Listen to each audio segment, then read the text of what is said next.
Hello everyone. There was recently a patch and a soon-to-be fix to the game. I see that it has changed things dramatically, and I want to present some builds that I've been working on long before this patch. I think these builds will work great even after the patch, and perhaps provide some ideas to the community to use. Before I get into that, I want to give you a quick FYI. I'm going to be doing this recording from the desktop rather than in-game. That's because I still have an RX 480 video card. Yeah, I've been running that since my Subnautica recording, and even before then.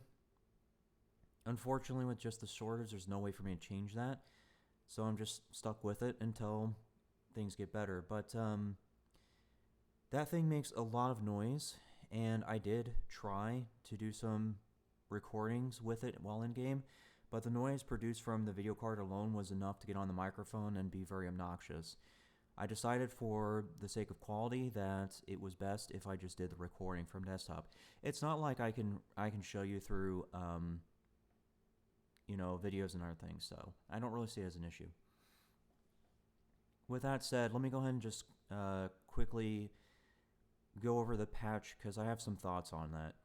I do agree with everybody else that it wasn't in the right direction. That they certainly could have done things a bit differently. I think they took things a little too far with some of it. I agree that Technomancer need a nerf. I agree that Twisted Rounds need a nerf, but I wouldn't have really touched anything else beyond that. I also agree with the whole saying that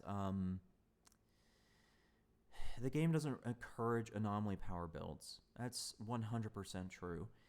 One of the things that's disappointed me with Outriders is that it doesn't promote diversity. There are games that I can think of that promoted diversity from day one. Obviously not the same genre of the whole shooter thing, but certainly the same idea of co-op and RPG.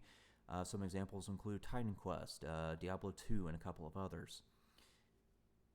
All of those games had amazing diversity from day one. There was at least 3 builds for every single class out of those games. Paladin in particular had as much as 6 different builds that were all viable into Hell difficulty. So, yeah, there's certainly a lot to be desired with Outriders. People will tell me I need to be forgiving and be patient. I refuse to do so. Look, I get that, all games start out rough and stuff, but that's just an excuse. Okay? Games used to be higher quality back in the day, but they're not that much now. I think it's wrong to just accept that this is going to be how every game is, where we have to wait for them to get their crap together. Look, I'm not saying that every game has to be perfect, but I am saying that they could certainly do a lot better. Not just Outriders, but a lot of games that have released recently. But that's just my little rant. Anyways, I'll get into the builds now so you can see what I've been doing since, before and after the patch. Part of that build discussion is going to involve the weapons. So I want to quickly give you the weapons that I use. I use a Tactical SMG and a Tactical AR. Those are going to be your burst fire weapons. There's a very good reason I'm using those and not an LMG or some of the other stuff I see people using. It's because the Tactical SMG and AR have very easy recoil. Even if you don't have the steady hands passive in the skill tree, you can still reasonably hit the head. You just have to pay attention to the recoil pattern and aim just a little bit below the head, and you will certainly get headshots with those weapons quite easily. Not only that, they do an insane amount of damage for a ranged weapon. Because one thing that you do have to be aware of is that when it comes to the SMGs, the tactical variant has the most range. It's 30 to 35 meters, which is going to be a lot more than the normal SMG, which is going to be 10 to 15. So that does give you quite a bit of room to work with in terms of, those weapons. The stats are going to be very different, so be aware of when to switch between them. Your tactical SMGs are going to have armor piercing as their bonus, whereas the ARs are going to have weapon leech. So if you absolutely need to deal with an armored enemy, then you would switch to tactical SMG. If it's going to be an enemy that's not armored, then you would use your tactical AR. And that will be consistent throughout my builds. Okay, so there's the weapons for the builds. Now let's go ahead and get into the individual builds themselves. I'll start with Trickster. I've always found it annoying that even before the patch, every single Trickster went to the top tree. I wanted to prove people wrong, so I was kind of like, well, I'm a good theory crafter. Let's see what I can do. And sure enough, I came up with a build that is not a top tree build and certainly works. Now, whether or not it works just as well as the gun build, I don't know, but I'll go ahead and show you it just so you can kind of get an idea of what's going on here. So you'll notice that this build went entirely bottom tree. That's because there's a set called Edge of Time. Edge of Time makes it so that Temporal Blades and Cyclone Slice are doing a bit more damage. This build is intended to maximize both of those skills. This build is intended to use Hunt the Prey to jump in behind to trigger the bottom passive, which is right here. Movement skills increase the anomaly power.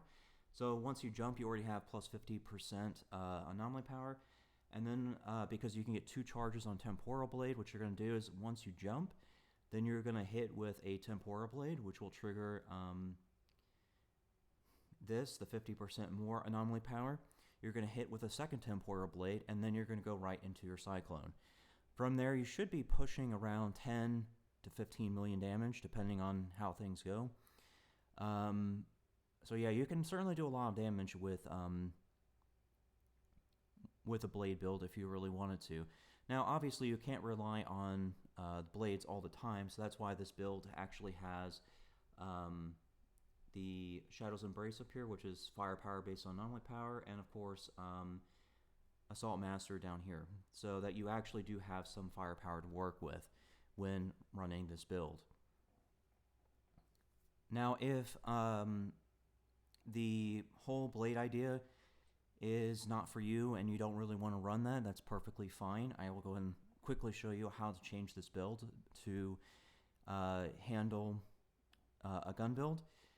You wouldn't change it much because with the patch, it's changed the cooldown from 12 to, I think it's like 25 seconds on Twister Rounds.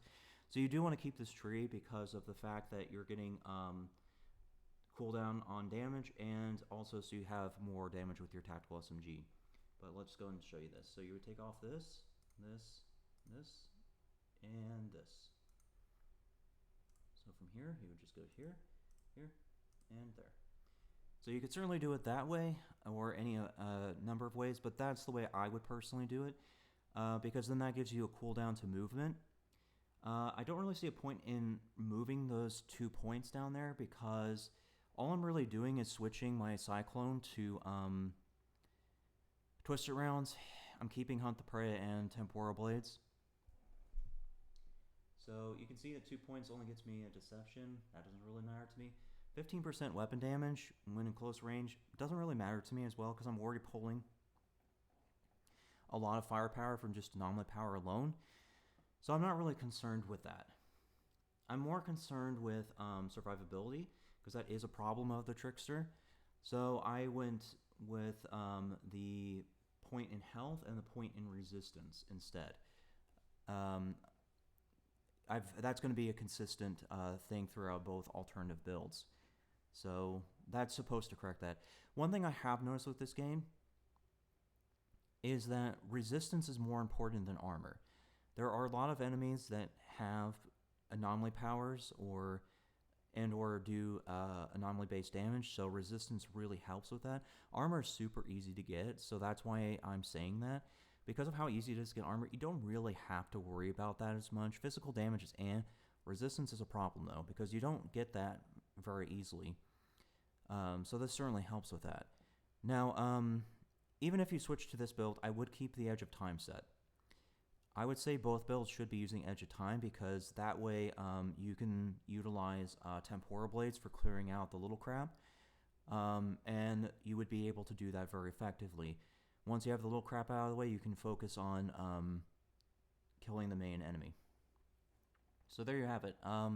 That's the Trickster build. Let me move into Pyromancer now. This was the Pyromancer build I was working on. I did notice that somebody has a near identical build to mine, and they got to YouTube before me. So I'll just count that as credit towards them, because they were first to YouTube, not me. So I'll give them credit for that. I'll link it in the description. But anyway, so my build's a little bit differently than the one I discovered, the one that's nearly identical to me, because what they did was they went to anomalous lava and this and also this. Now, I don't agree with doing this up here because, like I said, armor is really easy to get. It's resistances that are a problem. So I 100% agree with this, only because it's resistance to piercing, which is a little bit harder to come by than even resistance itself. Plus, you're getting armor at the same time, so I see that as perfectly fine. But given that this is more armor, and it's just armor by itself, I really don't see a point in spending there. Therefore, I went over here and spent into this, just so I'm getting at least some more firepower to work with. I'm not really worried about having more skill leech, because honestly, you have 12% as is. I mean, another 6% brings you to 18%, which, okay, I guess is a small difference, but to be honest, you're going to be taking a lot of damage reduction with this build to a point where I don't see it as necessary to increase your skill leech by another 6%. Not only that, you have an insanely low cooldown on your incinerate abilities. So at that point, you really are capable of near spam of it. So if it really becomes a problem, you just press more buttons. That's really all there is to it. So yeah, I don't agree with just relying on, this tree alone. I think that it's good to have some support by going into here for more firepower. It's not like you have a lot of anomaly power with Pyromancer, so it certainly works out. But that's pretty much the build in a nutshell. It's meant to be a tank with some firepower. So you are going to be running a gun build, which is going to be different from the Trickster build, assuming you're doing the blade builds. Because the blade build's more reliant on the blades than the guns, but this one is purely reliant on guns and some skills. But not as nearly as reliant on the skills as the other one. My build does run the Acari set, because that does give you anomaly power for basically using your skills. That's how you have to think about it. So there's that one. Okay, to Devastator. Now, people have said that Devastator doesn't have a lot of damage, and that's 100% true. Devastator is certainly behind the other classes in terms of damage. I think it does need some love, but in its current state, it's very capable of clearing tier 15s. So I'm going to go ahead and go over this build so you can clear tier 15s. So with this build, you are running a seismic build, but you're not doing it like everybody else is doing. The issue I have with the other seismic builds I've seen at tier 15 is that they invest all their points into this bleed stuff right here.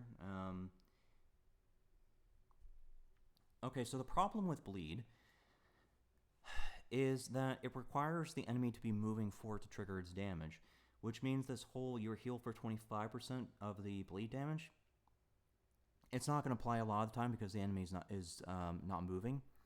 So I don't agree with having that in there. I think that on skill leech alone you'll be fine. You can see that this build does have 6%, which I know is not a lot, but still something. You can make up for that with trimmers. So this build's skills are going to be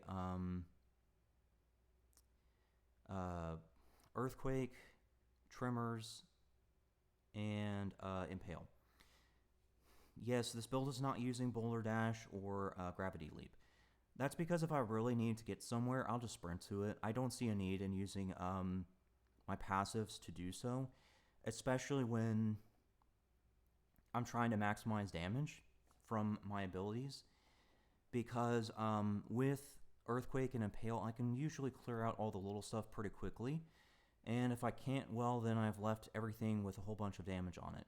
So that's my reasoning for that. Now, the reason Tremors can make up for the lack of skill leech, it's because if you look at the mod Human Fortress, it specifically states that you get health regen while it's active. So you can certainly do it that way. You can also back it up with Anomaly and Veins. This will give you health regen for just simply existing. So that certainly helps the build sustain a little bit. Now, if you feel like you don't need the Anomaly and Veins, you can certainly switch that so that you're doing Tank and Colossus. You would just switch this point to here, this point to here, and that will give you more armor and health. So unlike the other builds, this one's going to require a bit more mods than the other ones, because the other ones, you know, do just fine with, you know, maybe 1 or 2 mods, but you need a lot of specific mods to make this particular Devastator build work. Your core or important one is going to be Fortress, which is the one that says you get 43% damage based on armor. That's going to be a huge deal because that's going to be all damage. That means you get ability damage, you get weapon damage, and even mods do more damage with Fortress on. So that Storm Whip that everybody loves to use, yeah, that gets more damage because of Fortress. Fortress applies to everything. So you do absolutely 100% need Fortress to pull this off. Unfortunately, that's just how important it is. As far as the other mods are concerned, you will definitely need mods for your skills, Impale, Earthquake, and Tremors. You will definitely need Human Fortress for Tremors to make this build work. There are other mods too that you will also need. I'm sure you'll figure out a way to make them all work though. So yeah, that's going to be pretty much all the builds that I've worked on and very proud of. I guess if you have a specific question, or maybe if I didn't cover something, just ask it or make mention of it in the comments, and I will gladly respond to it. But for now, that's really all I can say regarding the builds. Thanks for listening.